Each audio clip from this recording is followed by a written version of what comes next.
Welcome to the Retrieving Catholicity podcast, where we think about life and ministry in light of the whole truth with the whole church for the whole world. Hey, welcome back to another episode of Retrieving Catholicity. We have today a very special guest. Does not even begin to describe the specialness and uniqueness of today's guest. My friend, Dr. Taylor Combs, pastor of King's Cross Church in East Nashville. Is it Nashville or Nashville? Depends on what part of the town you live in and whether you grew up here. A lot of natives say Nashville, but on the east side, it's East Nashville. All right. That's good to know. So there aren't as many natives in East Nashville. That's right. There's very, very few natives. The only natives here are those who are running from their conservative upbringing in South Nashville. Fair enough. Hey, Taylor, man, I'm thrilled to have you on. Taylor, if you know me well, you're not surprised to see this is our first remote guest. We have only been working for like 2 to 3 minutes to try to figure out how to get everything connected, but that's not true. You're not surprised at all to see Taylor Combs as a guest here. Taylor's one of my best friends in ministry, and the Lord has really been kind to cross our paths. Taylor, tell our audience a little. When I say audience, you have to keep in mind we're talking dozens and dozens of people. Tell us a little bit about you, man. What are you doing? Where are you at? A little bit of bio introduction stuff. Yeah, I'd love to tell our parents and the other dozen people listening those sorts of things. But yeah, so I live in East Nashville, as Mason said, which is really just part of the city of Nashville. It's actually in like the urban core, so to speak, of Nashville. Grew up in Lexington, Kentucky, and went to Lipscomb University here in Nashville and have been here since then. Married a musician, so you stick around when you do that. We since have had 3 children, the youngest of whom is our worst sleeper, so we're tired right now. You and I met doing doctoral work at Midwestern Seminary, both historical theology guys, and had a good mutual friend who connected us, and we hit it off pretty quickly and have a similar matrix of interests that has benefited our friendship through the years. Yeah, absolutely. Basketball, theology, etc. What more do you need in life? Appalachia, East Kentucky boy, West Virginia boy, separated by just a border, but a world apart. That's right. Well, a little bit about what you studied. Don't have to go too in depth. What was your dissertation topic? What was your focus? Yeah, I wrote on Baptists in American culture in the early 20th century. So I looked at 4 different Baptists who were kind of representative of different streams of Baptist life, from fundamentalist social gospel, kind of moderate Southern Baptists and Black Baptists, and brought their work into conversation with one another, asking, is there a unique Baptist approach to cultural engagement? If not, what defines how they approach it? And then personally just was interested in what is the relevance of this for us today. Yeah. That's great, man. It feels like an evergreen question and particularly pressing right now. Well, one of the things I wanted to talk to you about is reading, just simply reading. I know you're starting a Substack, right? And tell us maybe a little bit about why you're doing that and what you're hoping to get out of it. One of the articles that prompts this conversation is you recently wrote one on a sort of beginning to become a Christian reader, how you can go about that. So first, I just want to introduce your Substack generally, and then we'll kind of let that parlay into a broader conversation about reading. Yeah, it's called East and Eden, which is a nice little pun that tries to weave in like a number of things. One, there's obviously the allusion to Steinbeck's East of Eden, and there's nothing about that book in particular that is particularly formative for me. It's just a punny reference to literature. And I said in my first post that if Dostoevsky had written a really punny title that I could have used for this, then I would have, because I'm more into Russian literature than American literature. Yeah. But I hope that there's a literary element to the things that I'm writing. I also live in East Nashville, as we've said, so hence the East, and then Eden being a reference to biblical theology and themes of Scripture that as a pastor and preacher I'm always thinking about. So I started this in large part as a means of sort of public accountability and service. And what I mean by that is I guess years ago, kind of fell into writing. Like I was a good writer almost on accident. And I found that over time I grew in my interest in writing, and also have been given good feedback on my writing in terms of its service and usefulness to other people. And so it's something that for the last several years I've wanted to invest in and do more of, but have never created rhythms of doing it with any sort of structure or accountability. So my commitment this year was I'm going to post once a week on Substack and hope that it serves people. It came on the heels of a couple things that I wrote that were received well. So I'm hoping that it will be a ministry and a service to people who read it. Yeah, that's awesome, man. That's awesome. But one thing you said there about writing as service, I think is actually quite helpful. In academic writing, I've learned that, not that I do a lot of it anymore academically, I try to write a lot, but the best compliment you can be given is that your writing is helpful. Yeah. Yeah. Yeah, the goal is not to be like super impressive. The goal is just to like speak clearly and helpfully to contribute to some sort of conversation. And so as pastors, right, our goal in writing at a very basic level is to be helpful in our communication of these essential truths. Yeah. And I worked for several years before pastoring in book publishing, Christian book publishing, and the amount of proposals that we received from people who had never even, we didn't know if their messaging had any traction because they'd never tried to serve anybody with what they were writing. Yeah. Like they hadn't taught it in a Sunday school class. They hadn't written it in any other format. It was just, I want to write a book. And we would always tell people, like, you almost need to be bored of talking about the thing that you're writing about before you're ready to write a book about it, because you should have talked about it, taught about it, written about it, seen fruit from it for years by the time you get around to publishing a book on it. Yeah. That's good, man. That's good. One thing about writing, too, I've thought a lot about is there is that impulse to write a book. And then I've thought, when you first start in ministry, you want to write your book. And that's a big thing. I think 10 years ago, I was definitely wanting to write a book. But a couple of years ago, I had this realization as I kind of grew up a little bit and matured. Like, if I had written a book then, it would have been the worst thing that could have ever happened to me. Like, I recant everything in that. Like, there's a sense in which writing follows reading in the same way that speaking follows listening. And so I think whether, most of our listeners are probably at least somewhat theologically inclined, not everyone, many just sort of casual church members will tune in, but a general principle is whatever you're putting out is going to be impacted by what you're putting in, right? Yeah. And so I think that's a good segue for us into the significance of reading in the life of a Christian. Here's a thesis, I guess we could say: reading is a non-negotiable for a Christian. In what way would you say that is? Would you support that thesis, and how might you challenge that thesis a little bit? Yeah, it's good. I mean, I think support for it is God has chosen to reveal himself to us in a written text, the Bible, and therefore engagement with that written text in some form or fashion is non-negotiable if we want to hear from God. I don't want to gloss too lightly over the fact that there have been centuries where the vast majority of Christians were illiterate. There are places in the world now where Christians are illiterate, but even for them, I think the non-negotiable is getting into the text and hearing it read publicly and memorizing the stories and engaging with them via stained glass windows and all these different ways that we can engage with the written text beyond just opening a book and reading it. But Bible reading certainly is non-negotiable. And then I would say, to whom much is given, much is expected. And if you're a literate Christian with 7 different translations of the Bible on your bookshelf or scattered throughout your home with access to buy, listen, a friend of mine, former colleague, Mary Wiley, who's a great writer herself, wrote an article once when we were working together at B&H Publishing called something to the effect of "A book should cost more than a burrito." And her point was, people complain about the price of a book being $15. It's like, but you'll go spend that on lunch and consume it, and you're done with it. And after 5 minutes, whereas a book can change your life. Like, this thing is worth way more than its weight in gold, and it's worth investing in. It's worth giving your time to. It's worth pulling up a chair to that table and listening to what the great writers and thinkers have said across time and space and history. That's helpful. A book is worth more than a burrito. Might be a title for the episode.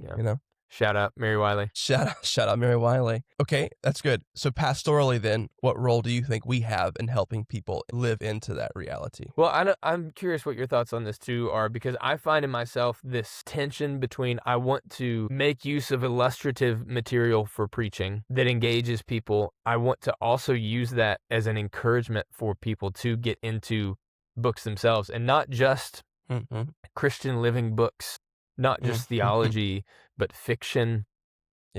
Great literature is so compelling and has the ability to shape and form us in some ways more honestly even than nonfiction can do at times. But I also don't want to sound like an arrogant prude and show off who is like using reading material as sermon illustration to show people how smart I am or how much I've read. Do you relate to that at all? Yeah. Well, I think that gets to a broader issue where guys like us, we'll talk about my father-in-law for a second, much to everyone's chagrin. I love Terry. Terry's a good old coal miner in Dixie, West Virginia.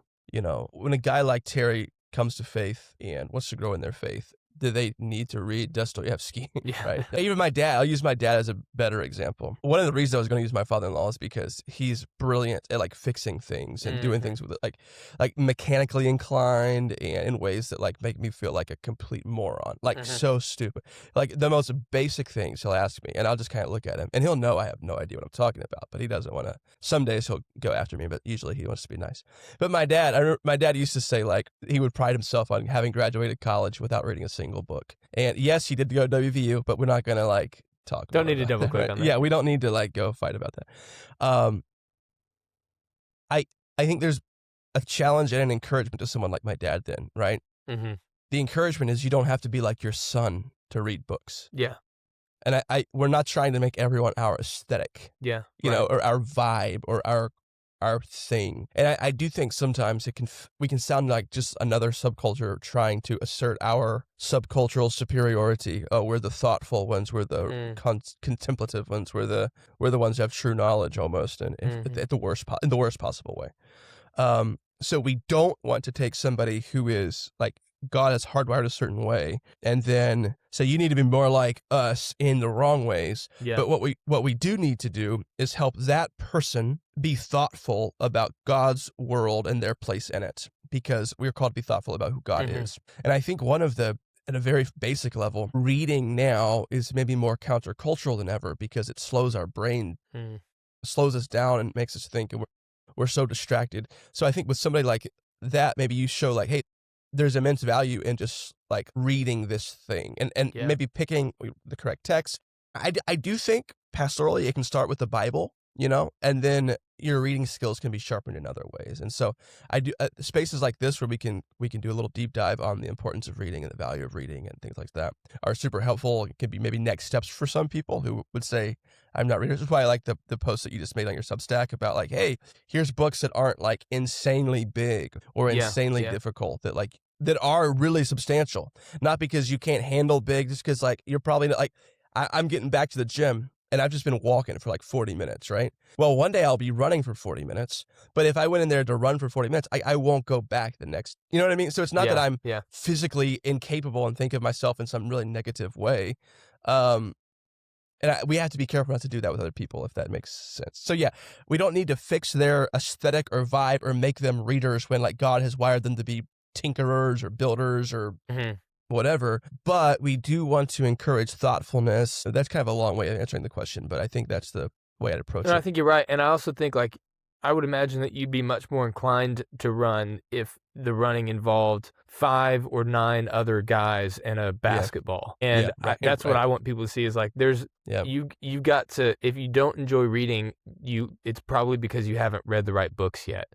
And there is like I do ascribe to the theory that there are objectively better books than others, but not everybody is going to enjoy all the same things. And, and to your point about slowing down, I think it's right. Like I heard somebody the other day who's really smart, who has a law degree from a prestigious university, who basically was defending the shrinking of our attention spans and was like, listen, people pretend they like yada, yada, yada, but like nobody really wants to sit down and read. And he used Jane Austen of all people. He said, it's so boring. I was like, dude, if you think Jane Austen is boring, maybe your short attention span is what needs to be expanded. Yeah. So Jane Austen's a good example of a great writer. I was an English major, so I, of course, am familiar with some of those types of people. What are some of those volumes that you included? So if somebody's watching this podcast and we say, hey, reading's important for all these ways, we'll talk a little bit more about that in a moment. But what are some specific, here's some good volumes, here's some good places to start reading, maybe do a couple of more Christian books and then maybe just novels. Yeah, I gave a few categories in that post, 3 theology, 3 kind of general Christian spirituality, which I know there's a lot of overlap there, and then 3 fiction books. I actually have 2 of them sitting in front of me.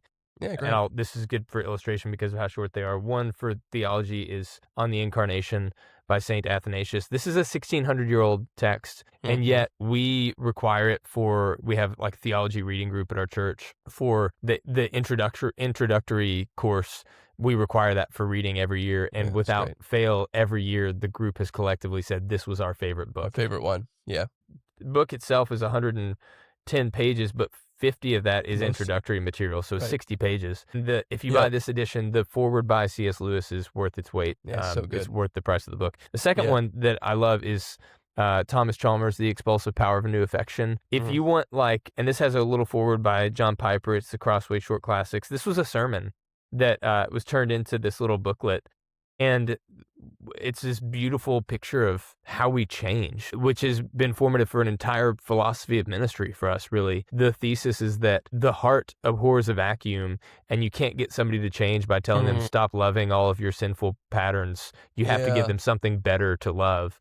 It's just genius. It's brilliant, and it's 50 pages, and it's and written in such a way that's dense enough that you have to slow down. You can only read it a few pages at a time, but that's okay. So those are books that I'd recommend. Delighting in the Trinity by Michael Reeves is another one that I always recommend.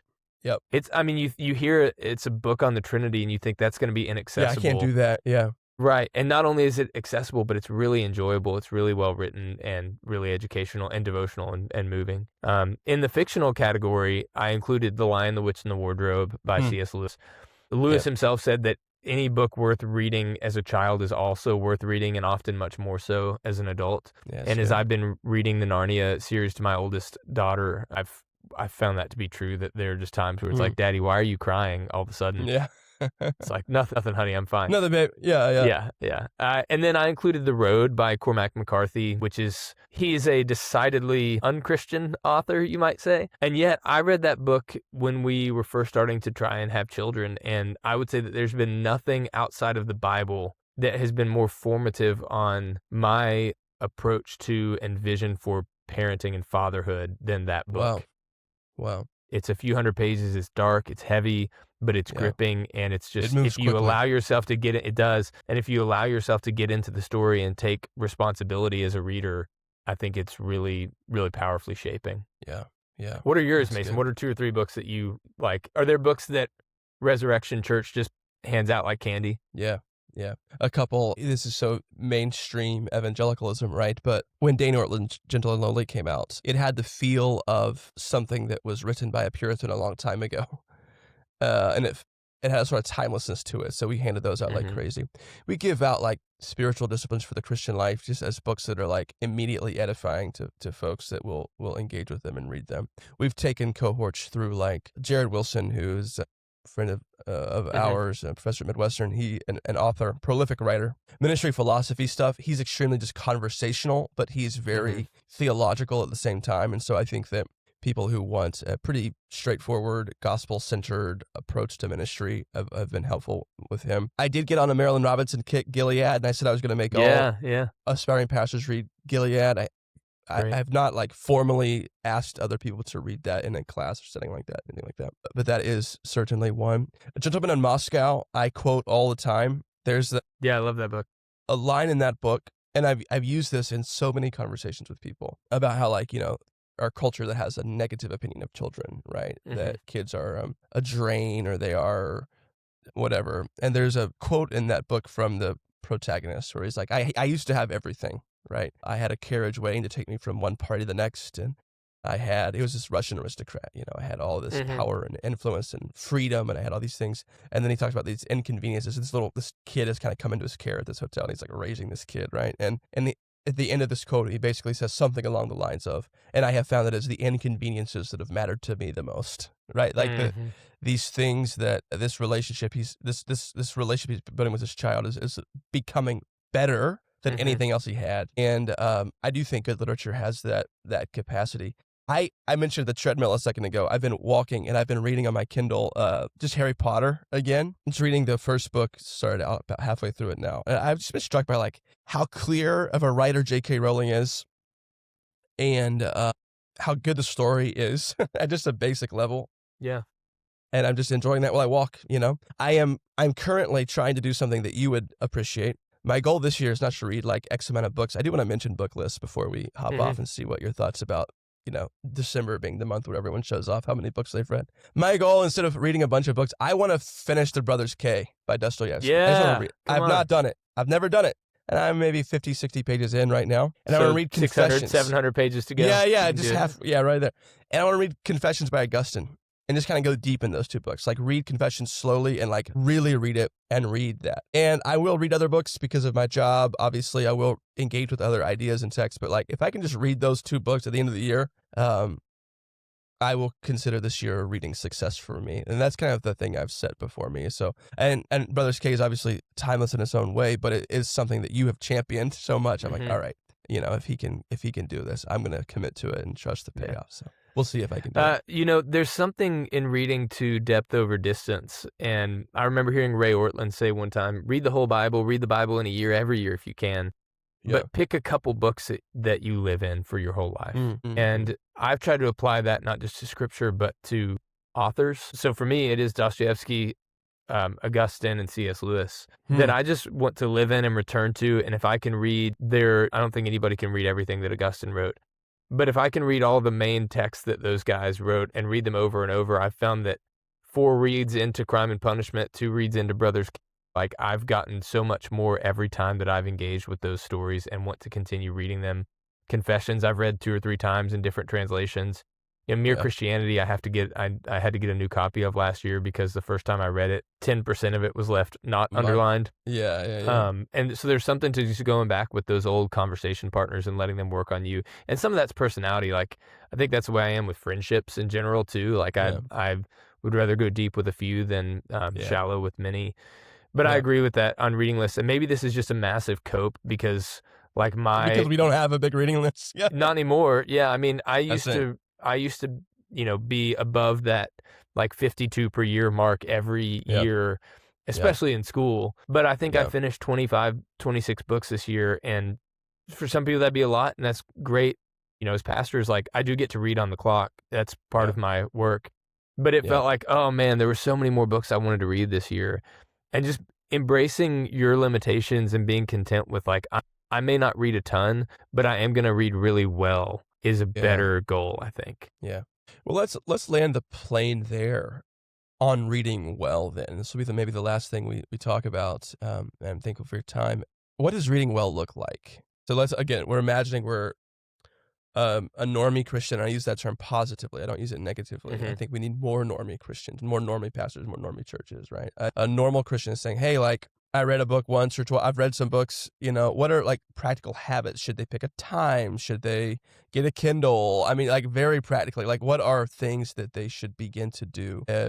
How do you go about? So let's say, hey, I've heard these 2 guys talk about reading. Reading has impacted them. Reading is impactful. Reading, the direction with Catholicity is, I think it's straightforward in the sense of saying, if we are going to interact with people who have gone before us, it's going to be primarily through the written word. It's going to be reading what they wrote down. So reading is then an act of humility to say, hey, there is knowledge back there that I need to live well today. Not because everything is the same as it was back then, but I don't need to relearn those hard lessons. And I can then, instead of repristinating their lessons, I can learn from them to go where God's calling me to go and to live how he's calling me. So reading does connect us to the past. So there's your Catholicity tie-in, if you will, for the title of the episode. So somebody, let's say, has been compelled to say, okay, I believe reading is an act of humility. I believe reading is an act of learning. I believe reading helps me slow down in a world where, everything is speeding up. I believe reading works by brain in a world where brain work is being eliminated, right? You just get the answer. What do you need? Why would I read that book? I can get the plot line. I can get the, that sort of thing. But so somebody says, I believe in the value of that. So I'm in. Now, what do I do? Yeah, it's a great question. And I think the most important part is getting people to that point where they say they're in. Yeah, I agree. But then practically once you're there, I'll just say a few things that have worked for me, and particularly in this season where I don't have all the time in the world to read. One is I try to supplement my morning devotional time in scripture with some sort of devotional reading.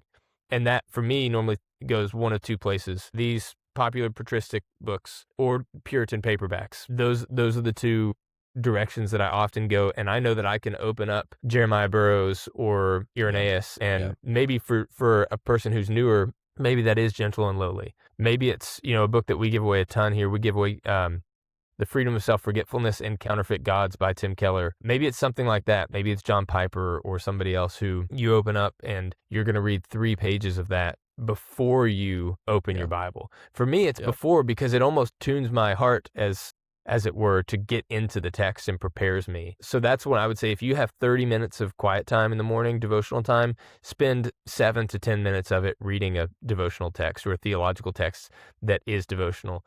And then reading fiction, I try to read it in the evenings after my kids are down. I know, like, different for different people. My wife would say if she tries to read after the kids are down, the second her eyes hit the page, she's falling asleep. Like, it's game over at that point. But for me, I find that I can read for 10 to 15 minutes at night before bed. I'm a bit of a slow reader. That may give me 7 or 8 pages of a novel. And then, because I have Spotify Premium, almost always those same books are available, included in my subscription. You can get up to 10 hours a month of free listening. So I'll read, like I read Lord of the Rings again last year. Maybe I would read 10 pages of Lord of the Rings at night, and then the next day, anytime I was in the car, I turned it back on, and Andy Serkis read it to me, and I got through the next 20 pages, and then I'd pick up where I left off. So I'm supplementing the audio with the book itself. I would recommend that to people with fiction in particular, to keep them engrossed in the story, because the biggest risk when you read fiction or when you read Brothers K is you get detached from the story, and it's hard to get back into it. Yeah. Happened multiple times to this guy. Right? Turns out. Yeah. Those would be the 2 things off the top of my head. Yeah, that's helpful. I would say, when you think about reading but don't feel like it, start anyways, see where it goes, and then if you keep not feeling like it, stop, but maybe something will happen and you can keep reading. It's like working out. Yeah. Or it's like similar. prayer. Like you push through the wall, and then you find that you're in flow, and there's nothing like the feeling of staying up to a crazy hour to finish a novel that you cannot put down. And it's only happened to me a few times in my life, but it's like, that's the best feeling in the world. Yeah, it really is. It really is. Yeah, it's it is an acquired taste. I don't personally love reading, actually, but it's something that I learned to love, and it's so good for me in that way. I agree. I think that's good. A Kindle in bed actually helped me. I know some people are super anti, and I get it. I did buy it like a clip light for my book, though, and then that's been kind of nice. Holly hates it because it's too bright, so I'm always kind of like having to adjust it. She's like, just angle it the right way. Yeah. But yeah, I mean, a couple of minutes daily, and also, like, if you can just do a deep dive. Don't read for a few days and read. I tend to read in bursts, and so embrace that, find that rhythm, and then push through it. So I do hope, if you've watched this, you are inspired today to pick up a book. I know this is for many of you on a video platform, for others of you on an audio platform.